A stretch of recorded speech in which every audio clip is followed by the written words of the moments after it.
I think that premium processing is only worth it if it produces you a either quantifiable benefit. So for example, if you're married, you're on H-1B, and you getting an approved I-140 can give your spouse H-4 EAD. I think there's a clear benefit from that. Another benefit would be my priority date is early enough where I could apply for adjustment of status or another immigration benefit. I'd apply for that. If I need a exceptional hard or a compelling circumstances EAD, a C-35 work permit, because I'm going to lose my H-1B job, I might get, or I'm on an L1, O1, and I'm going to get laid off and I want a work permit, do premium processing, because having an I-140 will help you do that. I think all of those things are worth it.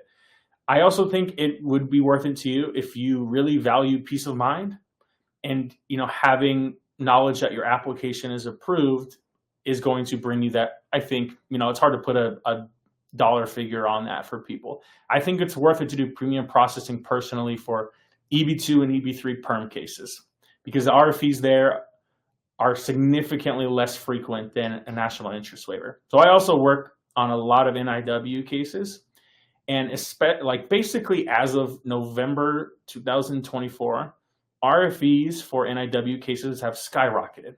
And a lot of these pertain to whether your proposed endeavors of national importance and whether you're well positioned to advance your endeavor.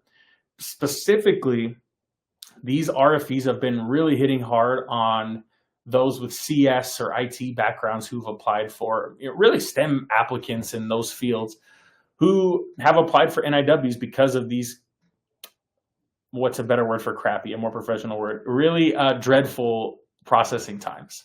So if I were you, I would not do premium processing for NIW unless you have a really solid proposed endeavor or you have extremely compelling circumstances, because frankly, I don't believe USCIS is going to fairly adjudicate your case.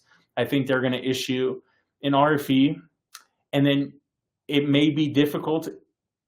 It may be a difficult RFE to respond to. And then even if they misapply the law or misuse it entirely, you cannot sue them in court for basically a federal judge to compel them to re-adjudicate the case because of the Porcina case law. So for that reason, I probably am not going to do premium processing in NIW. Again, I usually don't recommend people do that unless it brings those benefits that I talked about earlier. But I think the premium processing for your perm application is worth doing if you can afford it and if it brings you one of those benefits.